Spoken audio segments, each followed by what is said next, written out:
just had a blueberry muffin just now, and almost was put on the air with like crumbs on the side of my face, and that would have been embarrassing for my image.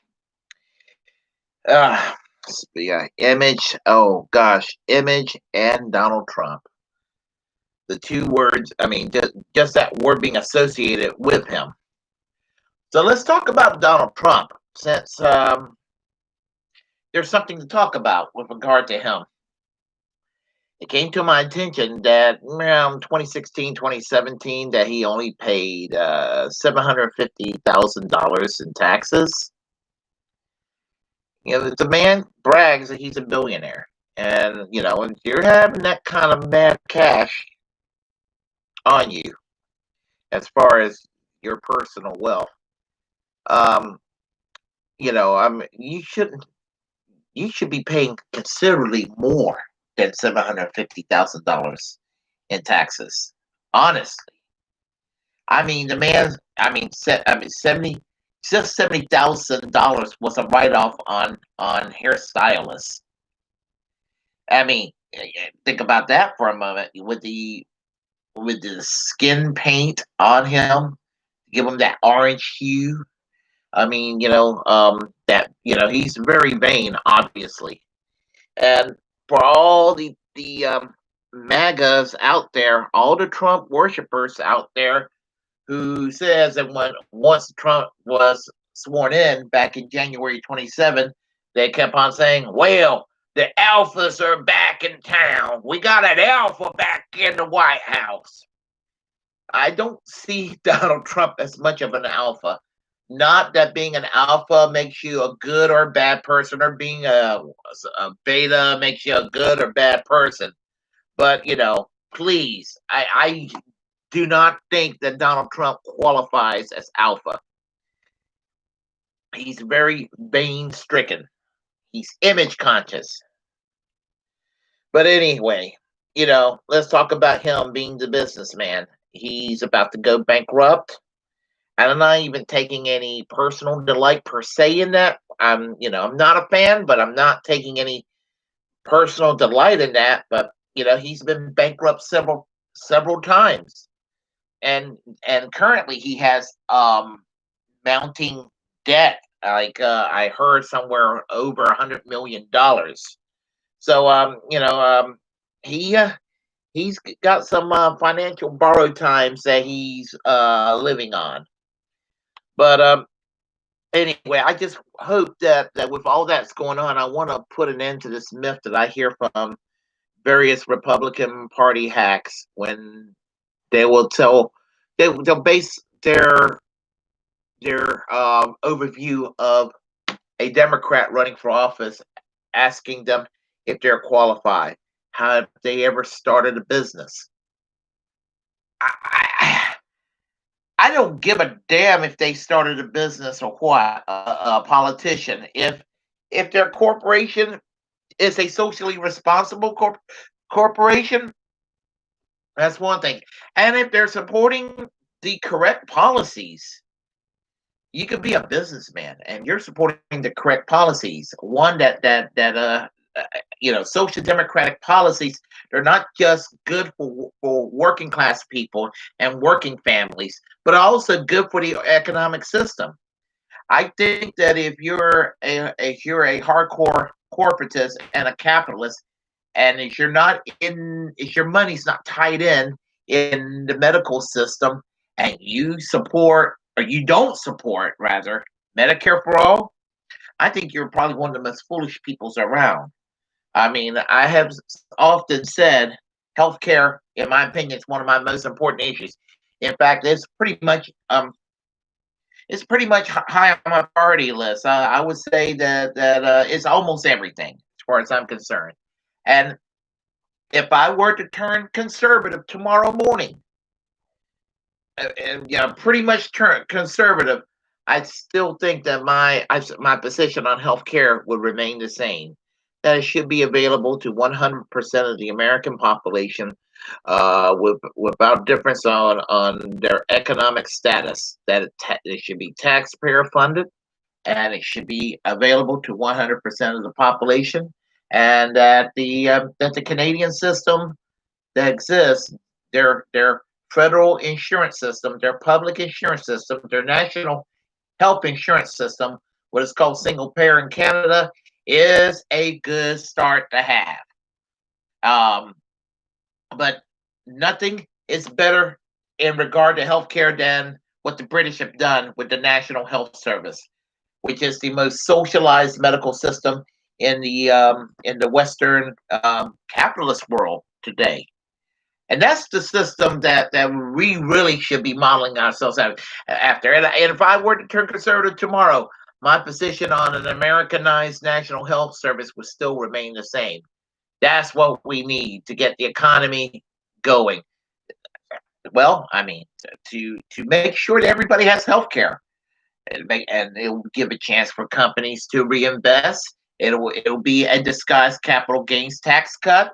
So I mean, there's everything that can be gained by that. Donald Trump used to favor that system.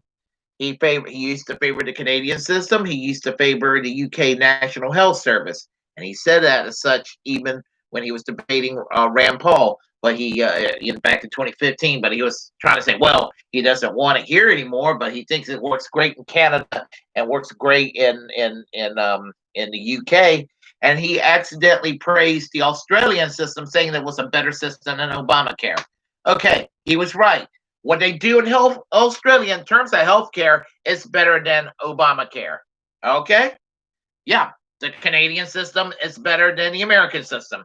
The British system is better than the American system, and the Australian system is better than the American system. The American system of healthcare freaking sucks. Okay, so he was caught being correct about a few things, but then he has to go backtrack. So all these Republicans, getting back to what I'm saying, talking about, well, you got to start a business to show that you can govern. Donald Trump is a businessman, and he's going to get the country going, get this country back on its feet again. Sorry, I don't see it happening. When people are losing even prior to COVID, people are losing their health care. Income inequality is still a problem in this country. I mean, and he promised a jobs bill for infrastructure, and yet again, that's another one of those benevolent promises that he broke. But getting back to what I was saying, being a businessman does not necessarily give you the right criteria to run for public office. I'm not saying it makes you absolutely wrong to run for public office, but it's not the most important thing. I would rather see some more trade union organizers run for office. I don't mean a fake ass community organizer like Barack Obama claimed that he was, but I'm talking about people who organize for labor movements, people who organize for workers' rights, people who organize and actually work with the poverty-stricken community to help lift them out. I have some friends that live in Garner, North Carolina, Patrick ONeill and Mary Ryder, both with the Catholic Worker Movement. And I need to talk to Patrick, and I've been meaning to do a commentary on Patrick ONeill's situation. He's a peace activist, and he looks like he's going to be serving a few years in prison for nonviolent protests against the Trident nuclear sub down in Kings Bay, Georgia. And as I said, I need to get back in touch with him about that. But Patrick ONeill and Mary Ryder both work to help people out of poverty. They feed the homeless. They house those who are homeless, and they have gotten people back on their feet, which is part of what they do, being with the Catholic Worker Movement. That was started by Sister Dorothy Day, and I believe that the Roman Catholic Church are talking about elevating Sister Dorothy Day to sainthood, and I hope it happens.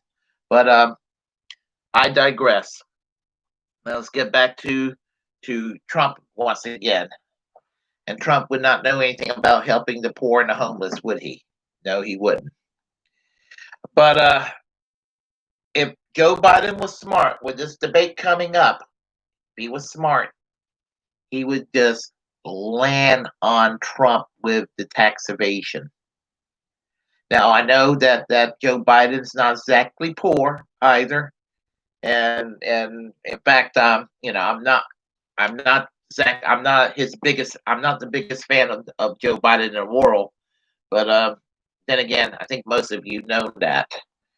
But that's what he needs to do. He needs to do the kitchen tables issues and expose Donald Trump for the fake populist that he is. He's a fraud, and he needs to show that. And if he doesn't, and he becomes Mr. Demeanor, and then he ends up being the doddering old fool because of his cognitive decline, it could harm the Biden campaign, and we could potentially be stuck with another 4 years of Donald Trump. And that should not happen, not one bit. So, I personally, I think that Joe Biden, when he speaks and he's alert, I think he's on medication that actually makes him alert. I think that Donald Trump is high on some shit too. The way he talks at some of these public events, and yeah, get those two assholes some drugs, so they can babble at each other. We do need some entertainment, even though we're all going to lose no matter who wins in November. So, but yeah, get them high on some drugs. But let's go back to Donald Trump's hair for a moment. My goodness, okay, I'm not claiming that I'm the best looking guy around. I'm surprised more mirrors don't crack when I gaze upon a mirror. But thing about it is, I mean, what a vain motherfucker he is. I mean, seriously, he paints his complexion on his face to give it that orange look. I know he's trying to look younger, and then he looks like a reverse raccoon with the white around the eyes, and then he. Well, I'm not going to fall for dyeing his hair. I would I would dye my hair black all the time if I could, because I'm 51. I don't like this gray hair, but it's kind of time consuming and it can be a little pricey at times. So I go for the distinguished gray look, and most people seem to like the distinguished gray look. But look at that hair. I mean, the comb over. Now, granted, again, I'm not bald, but I don't have the hairline of somebody that was 20 years old. I remember in the early 90s when I had a really nice full head of thick black hair.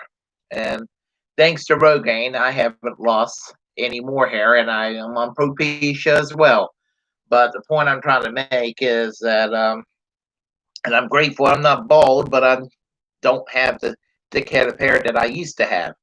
But damn, that hair. I mean, especially when the wind blows against it, I'm just like, dude, who the fuck do you think you're fooling with that hair?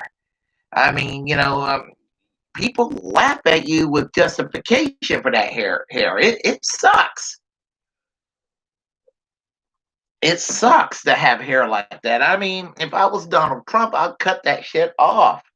That's what I would do. I mean, there's just no reason to walk around with such a monstrosity.